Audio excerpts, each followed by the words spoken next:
नमस्कार दोस्तों, आपका हमारे YouTube चैनल जीएस अध्ययन क्लासेस पर एक बार फिर से स्वागत है। दोस्तों, जैसा कि हम अपने चैनल के माध्यम से आपको जो है यूपीपीएससी स्वास्थ्य शिक्षा अधिकारी के लिए निःशुल्क लक्ष्य बैच HEO 2026 संचालित कर रहे हैं। इस बैच के तहत हम आपको जो है निःशुल्क क्लासेज जो है प्रोवाइड करवा रहे हैं, जिसके तहत ये कक्षाएँ जो है आपकी यूपीपीसीए 2026, RO 2026, Allahabad high court RO 2026 और यूपी ट्रिपल एससी लेखपाल के तहत और बाकी जो एसएससी की प्रतियोगिताएं परीक्षाएं होती हैं, रेलवे की होती हैं, उनके लिए ये कक्षाएं जो है आपके लिए जो है बहुत ही लाभदायक होंगी। आज हम जो है संविधान यानी जो है भारतीय संविधान के तहत पॉलिटी के तहत हम जो है 5वीं कक्षा यानी 5वीं क्लास आज पढ़ेंगे। इस क्लास के तहत हम जो है आपका संविधान की प्रस्तावना यानी प्रियम्बल के बारे में डिटेल से चर्चा करेंगे कि आयोग जो है किस प्रकार से जो है आपका पीसीएस में और आरओ में और इलाहाबाद हाई कोर्ट में जो है क्वेश्चन बन सकते हैं, किस प्रकार से बनते हैं, उसमें भी जो है डिस्कशन कर लेंगे। चलिए दोस्तों, हम जो है क्लास में देर न करते हुए डिस्कशन कर लेते हैं कि संविधान की प्रस्तावना में जो है मतलब क्या क्या प्रावधान किया गया है। ठीक है दोस्तों, यानी संविधान की प्रस्तावना यानी प्रियम्बल के बारे में पढ़ेंगे। तो हम देख लेते हैं प्रियम्बल में क्या है।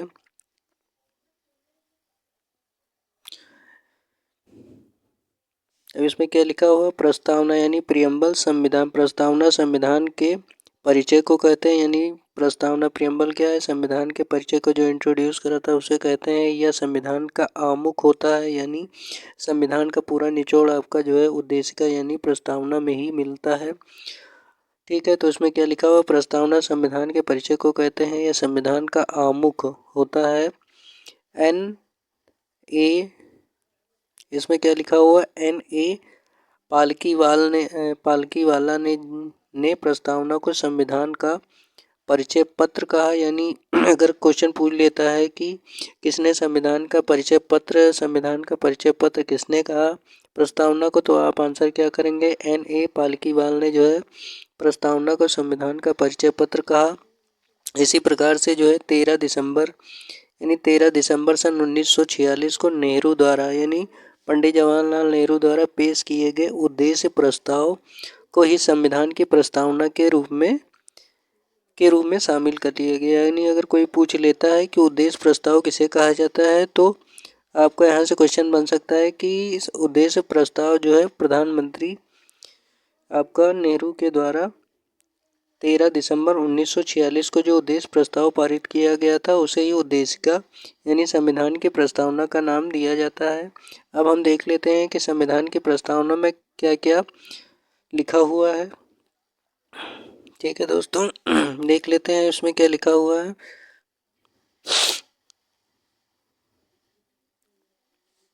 इसमें लिखा हुआ है कि हम भारत के लोग भारत को एक संप्रभुत्व संपन्न यानी हम भारत के लोग भारत को एक संप्रभुत्व संपन्न समाजवादी पंथ निरपेक्ष लोकतंत्रात्मक गणराज्य। अब यहाँ पर कितने वर्ड आ रहे हैं आपका, संप्रभुत्व संपन्न समाजवादी पंथ निरपेक्ष और जो है लोकतंत्रात्मक गणराज्य बनाने के लिए, यहाँ से भी क्वेश्चन बन जाते हैं। तो ये रेड वाले जो हैं आप जरूर से इसको अच्छे से पढ़ लीजिएगा। अब इसमें क्या आगे लिखा हुआ है, बनाने के लिए तथा उसके समस्त नागरिकों को सामाजिक, आर्थिक, राजनैतिक, न्याय, विचार, अभिव्यक्ति, विश्वास, धर्म और उपासना की स्वतंत्रता, प्रतिष्ठा, अवसर की समानता प्राप्त कराने के लिए तथा उन सब में व्यक्ति की गरिमा और राष्ट्र की एकता अखंडता सुनिश्चित करने वाली बंधुता बढ़ाने के लिए दृढ़ संकल्प होकर अपनी इस संविधान सभा में आज तारीख यानी कितना तारीख हो यहाँ पे लिखा हुआ 26 नवंबर 1949 यानी 1949 ईस्वी को एतत् द्वारा संविधान को अंगीकृत, अधिनियमित और आत्मपारित करते हैं। तो यहाँ से जो आपके पॉइंट हमने बताए हैं, यहाँ से भी क्वेश्चन आपका प्रियम्बल में जो है उत्तर प्रदेश लोक सेवा आयोग और जो है आपका इलाहाबाद हाई कोर्ट कभी कभी ये क्वेश्चन प्रियम्बल से यहाँ से उठा के पूछ लेता है कि प्रभुत्व संपन्न समाजवादी पंथ निरपेक्ष लोकतंत्रात्मक गणराज्य तथा नागरिकों को कौन कौन से अधिकार दिए गए हैं, सामाजिक आर्थिक राजनीतिक न्याय विचार अभिव्यक्ति स्वतंत्रता उपासना। तो ये सारी चीज़ जो है आपका प्रियम्बल से उठा लेता है और इससे यानी संविधान का एक क्वेश्चन यहाँ से भी बन जाता है कि संविधान को अंगीकृत कब किया गया, तो 26 नवंबर 1949 को जो है संविधान सभा द्वारा संविधान को अंगीकृत अधिनियमित और आत्मसम्मित किया गया। आगे देख लेते हैं दोस्तों इसमें क्या है।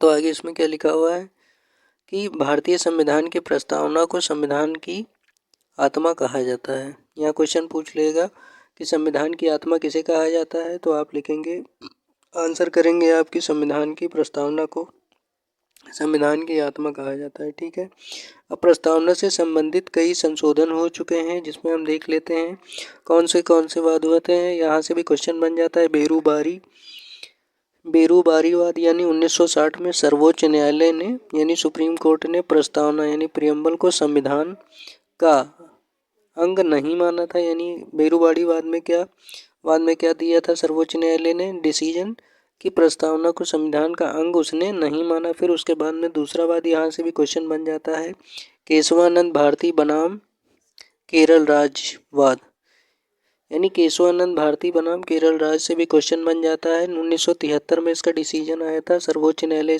ने इसमें क्या डिसीजन दिया था कि प्रस्तावना को संविधान का अंग माना। यानी कि बेरूबारी में क्या हुआ था, संविधान में प्रस्तावना को अंग नहीं माना था सर्वोच्च न्यायालय ने। उसके बाद में 1973 में जो केशवानंद भारती का वाद और केरल राज्य का वाद हुआ था उसमें जो है सर्वोच्च न्यायालय ने अपने डिसीजन को पलट दिया और प्रस्तावना को संविधान का अंग मान लिया।